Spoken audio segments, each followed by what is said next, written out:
Our story begins in a small town in Ohio in the late 1800s. Two young boys, Wilbur and Orville Wright, spent their days curious about how the world worked. One evening their father brought home a simple toy, a little helicopter made of paper, wood, and rubber bands. The boys wound it up, let it go, and watched it fly around the room before falling to the floor. Their eyes widened, their imaginations took flight. That tiny toy planted a dream. If this little thing can fly, why can't we? The brothers grew up working in a small bicycle shop. They weren't inventors with grand laboratories or piles of money. They were just ordinary men, fixing pedals, tightening chains, repairing wheels.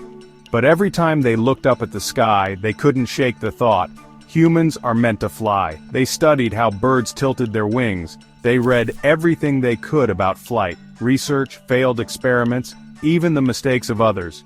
Soon, their shop wasn't just about bicycles. It became their secret workshop for building dreams.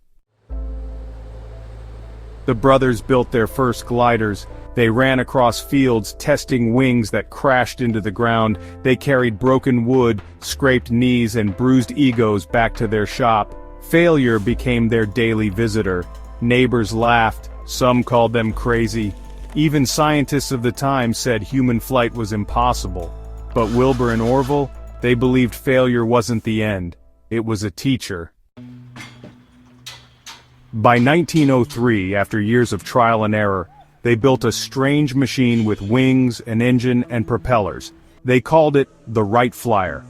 On a freezing December morning in Kitty Hawk, North Carolina, the brothers prepared for their greatest test. The wind howled, the sand whipped across their faces. Orville climbed into the machine. Wilbur held the wings steady. The engine coughed, sputtered, then roared to life. Everyone held their breath. And then, history lifted off the ground. The flyer rose, shaky but determined, soaring through the air for 12 seconds. Just 12 seconds. Just 120 feet. But in that short moment, humanity left the Earth.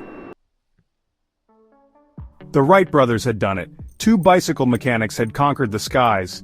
That small flight sparked a revolution. Within decades, airplanes carried people across oceans. Less than 70 years later, humans walked on the moon. All of it, every plane, every rocket, every dream of touching the stars, traces back to the day two brothers refused to give up. The story of Wilbur and Orville Wright is not just about airplanes, it's about believing in your dream when the world laughs at you. It's about failing, falling, and rising again. So the next time someone says your idea is impossible, remember the brothers who built wings in a bicycle shop? Your dream may look small now, like a toy helicopter in your hands, but who knows? Maybe your dream too will one day carry the world.